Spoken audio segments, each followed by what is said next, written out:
Did you know that the top global companies today have a combined market value greater than the GDP of 90% of the world's countries, driven by their ability to stay ahead of global trends?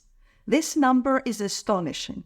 A figure close to 90% of the world's GDP is in their accounts, in their pockets. That's both frightening but also amazing, right? These companies are mostly in the tech industry, companies that you all know very well, like Google, Apple, Microsoft, but they're also in finance and insurance. In these industries, we find companies like JP Morgan and Berkshire Hathaway. And let's not forget, of course, the oil and gas industry with the Saudi Arabian company Aramco. So much money gathered in the hands of a few. But it also makes you realize that in this world, you either adapt or die, in a sense. There are companies that are kind of able to understand the complexities of global market trends, and those companies will stay in the game. But then there are those that can even foresee future trends, and those few companies will not only stay in the game, but they will also thrive, and it's the companies that we mentioned above. The same rule that applies to companies also applies to countries. To play this game, you need to lead your country with a fast-paced, disruptive approach. What does disruptive approach mean? Well, actually, knowing how to talk about these issues can make a big difference in your career, establishing yourself as an expert in discussing global affairs and their consequences. And this is what this lesson is all about. But before we dive into this topic, I have a question just for you. Which global trend do you think had the biggest impact on businesses in the last 5 years? Now, I'm going to give you some options here. A, digital transformation. B, sustainability initiatives. C, geopolitical shifts. And D, the global supply chain crisis. Let me know what you think by voting in the comments of this video. Just answer A, B, C, or D. Let's start by explaining what a disruptive approach is and how it can help companies and countries actively participate and remain relevant in this global game. A disruptive approach refers to a strategy or an innovation that fundamentally changes the whole way the industry operates, often displacing established companies or products. Uber is a prime example of a disruptive approach. So you all know Uber. Uber is in the global transportation industry. So it launched its operations in 2009, where it introduced this ride-sharing platform that allowed users to book their rides through a mobile application. And by doing this, it was bypassing the traditional taxi services. Now, Uber's success prompted traditional taxi companies to also innovate their operations, leading to the rise of their own applications and services. And this illustrates how disruption can reshape an entire industry. Now, to develop your vocabulary even further, what we're going to do is I'm going to give you 3 debate questions related to 3 topics: environmental, political, and commercial trends. Because I think that it's a better way to learn new vocabulary, new words in a context, rather than just try to memorize the words and its definition. So in my answers, what I'm going to do is I'm going to cover the necessary vocabulary that you need to participate in such conversations at work. Debate question number 1. Is sustainability truly a priority for global businesses, or is it just a marketing ploy, a marketing tactic? Sustainability is increasingly a genuine priority, not just a marketing tactic, in my opinion. Companies invest in sustainable practices to meet consumer demands and also to improve their brand image. Most companies are also applying ESG practices to also meet government regulations. There were quite a few interesting words in that text, so let's go through the highlighted words and make sure that you understand what they mean. One very, very important word to discuss global trends is sustainability, and it refers to the practices that meet our present needs without compromising the ability of future generations to meet their own needs. So for businesses, sustainability often involves things like reducing resource consumption, minimizing your waste, and finding and adopting eco-friendly practices. This growing emphasis on sustainability is mostly driven by increasing consumer awareness. So consumers are demanding companies to be more responsible, to show more responsible corporate behavior. But it also stems from regulatory pressures since governments are introducing new regulations. Companies that prioritize sustainability often see benefits, such as improved brand loyalty and, of course, operational efficiency. Let's go to another interesting expression, a genuine priority.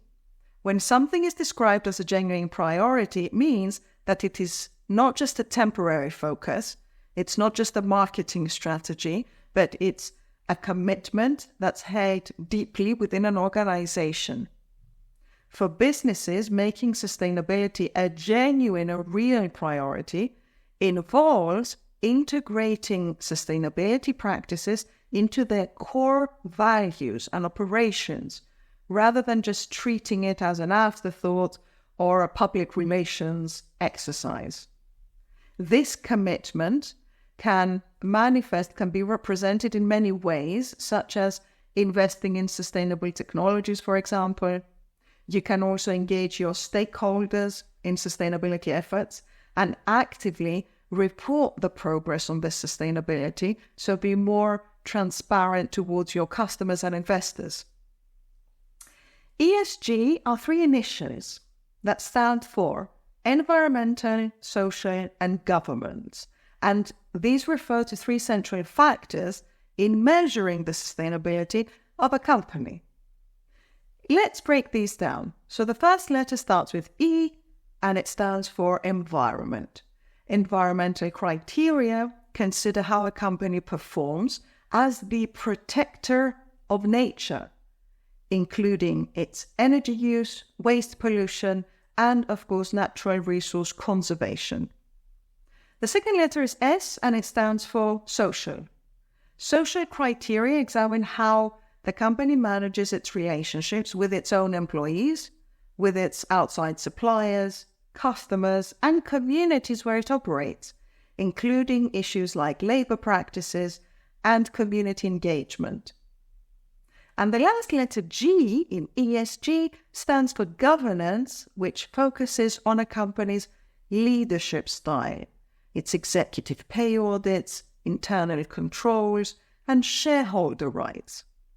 So for a company to incorporate ESG practices in its business strategies is increasingly seen as essential for long-term success and, of course, risk management, reflecting a shift towards a more responsible corporate kind of behavior. Debate question number 2. How do geopolitical tensions impact global trade? This is how you could answer this. Geopolitical tensions disrupt trade by creating uncertainty. Companies can mitigate risks by diversifying supply chains, creating local partnerships, and enhancing operational resilience. How did that sound? Let's work through the vocabulary here, starting with geopolitical tensions that we saw in the beginning. This refers to conflicts or disputes between different nations, different countries, that may come from political or economic disagreements. These tensions can, of course, affect international relations and influence global markets, influence trade, and of course security. Factors such as military actions, for example, or diplomatic disputes and economic measures can contribute to geopolitical tensions, and we see a lot of these happening today. For instance, conflicts in regions like the Middle East or East Asia often have far-reaching implications, consequences, not only for those areas, but for global trade and global stability. A very nice verb to use is the verb to mitigate, which means to reduce the seriousness or impact of something. In a business context, mitigating risks basically involves implementing those strategies to lessen, to decrease the potential negative effects, such as financial losses or disruptions to your business. Companies can mitigate risks through various different approaches and strategies, including developing emergency plans, alternative plans if the initial plan doesn't work out, diversifying their supply chains, and investing in risk management practices. What does diversifying mean? When you're diversifying, you're spreading your investments or resources across various sectors to reduce your risk. In business, diversifying can mean expanding your product lines, or entering new markets, or sourcing materials from multiple suppliers, so if one of them has an issue, you always have others to depend on. What's resilience, though?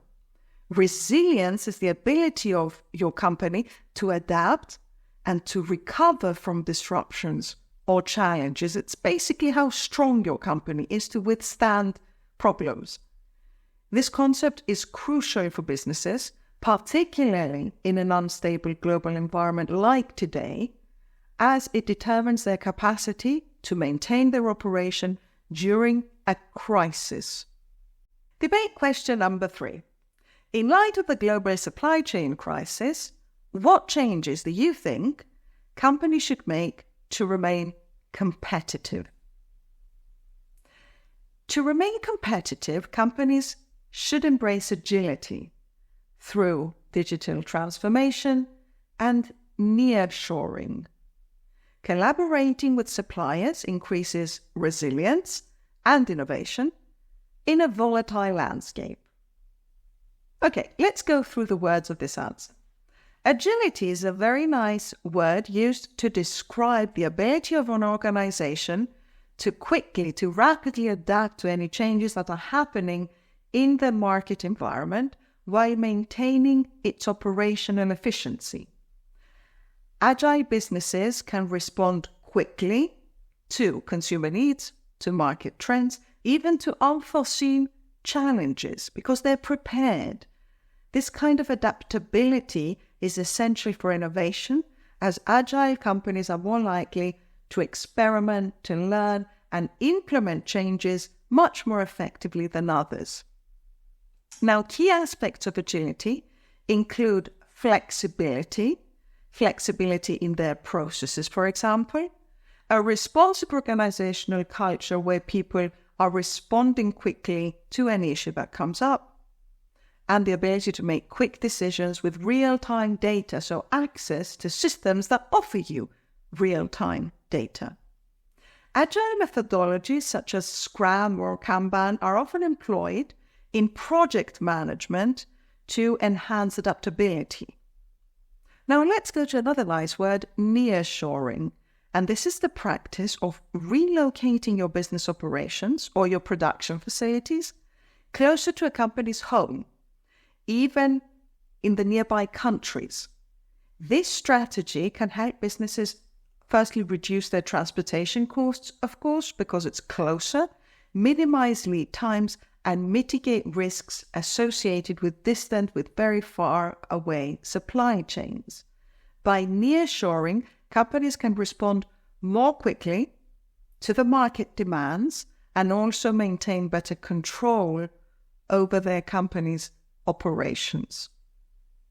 This approach has gained a lot of popularity in organizations these days because the companies are looking to improve their resilience in supply chains, particularly in light of global disruptions, like, for example, COVID or military operations happening around the world. What about volatile? This describes a state of rapid and unpredictable changes, often associated with financial markets, economies, or even geopolitical conditions. In business, a volatile environment, an unstable and uncertain environment, can lead to a company making bad decisions, or it can challenge the organization in planning for the long term, making long-term decisions. Factors contributing to volatility include, of course, economic fluctuations, political instability, and weather conditions, like natural disasters. So companies operating in such volatile markets must develop strong risk management strategies and be prepared to adapt quickly to changing circumstances to remain competitive. How about that? Amazing vocabulary that will take your answers to the next level.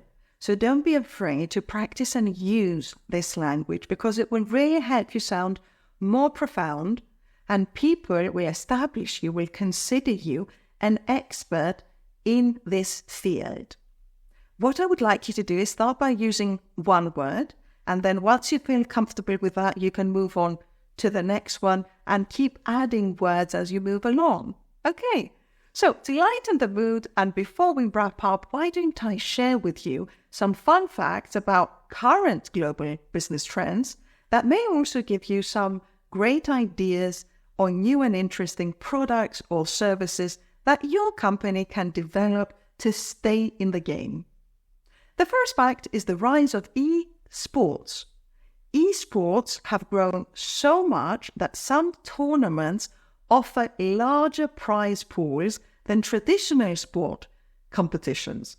So a great example of this is the so-called Dota 2 International that had a prize pool of over $40 million in 2021. Fun fact too, digital nomads. The rise of remote work has given birth to a new lifestyle, digital nomadism. Approximately 35 million people are now traveling the world while working remotely, with Thailand being a top destination due to its affordability and, of course, its lovely and vibrant culture.